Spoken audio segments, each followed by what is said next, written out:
जय श्री राधे। पूज्य श्री सद्गुरुदेव भगवान के चरणों में प्रणाम। आज पूज्य श्री राधा बाबा कहते हैं, जीवन को सर्वथा प्रभु के चरणों में समर्पित करके निश्चिंत हो जाइए। सब चिंता छोड़कर प्रियतम श्री कृष्ण की चिंता कीजिए। कुछ भी बदलना नहीं है। वे जहाँ जिस रूप में रखना चाहें वहीं उस रूप में रहिए। केवल मन की गति बदल दीजिए। इस मन ने न जाने कितनी जगह ममता करा रखी है। इस ममत्व रूपी बिखरे हुए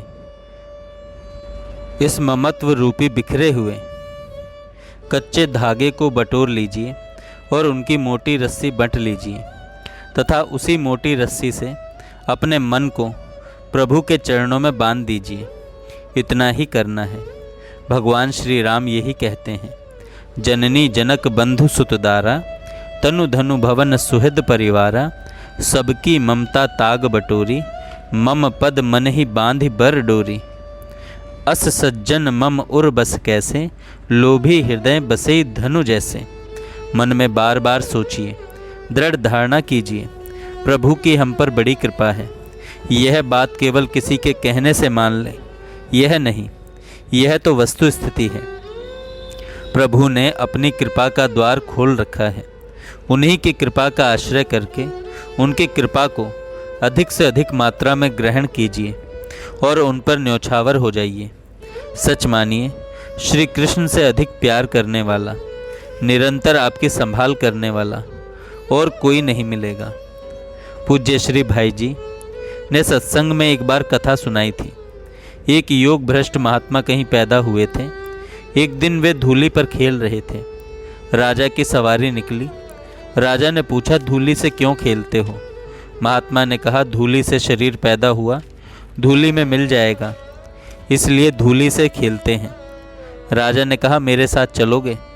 महात्मा ने कहा, चल सकता हूँ, पर मेरी 4 शर्तें हैं। राजा ने शर्तें पूछी।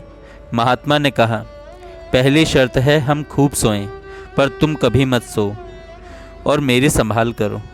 दूसरी शर्त है तुम खुद मत खाओ और हमें खूब खिलाओ। तीसरी शर्त है तुम कोई भी कपड़ा मत पहनो और मुझे पहनने के लिए खूब कपड़ा दो। एवं चौथी शर्त है तुम बराबर मुझे साथ रखो। राजा ने कहा, ये भी कहीं मानने की शर्तें हैं।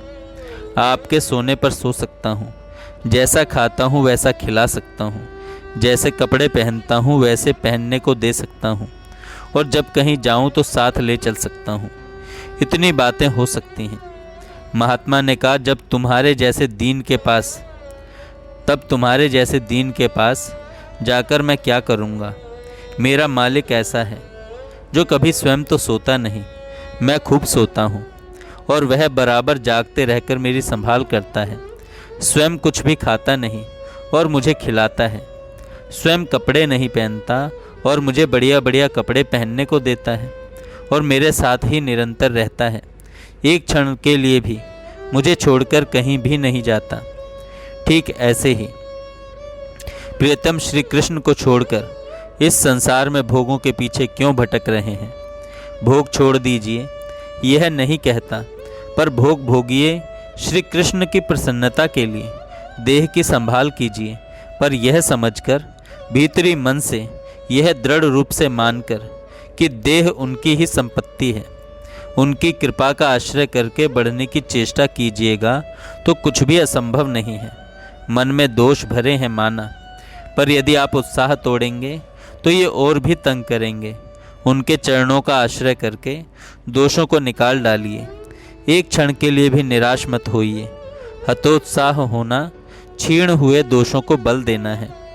दोषों को निकालने की चेष्टा करने पर ये मन में छिप जाते हैं और जिस क्षण मनुष्य उत्साह भंग करता है उस समय दोष जोर मारने लगते हैं। इसलिए उत्साह कभी मत तोड़िए और लेते जाइए श्री कृष्ण का नाम। लेते जाइए श्री कृष्ण का नाम। चिंता करना छोड़ दें। मन नहीं लगता, यह नहीं होता, वह नहीं होता, यूँ कहना भगवान के नाम पर अविश्वास करना है। नाम जप होता है ना, बस सब ठीक है। दिन भर में एक बार भी तो नाम निकल जाता ही है। फिर विश्वास कर लें, हमारा उद्धार यही नाम कर देगा। हमारा उद्धार यही एक नाम कर देगा। जय श्री राधे। जय श्री राधे।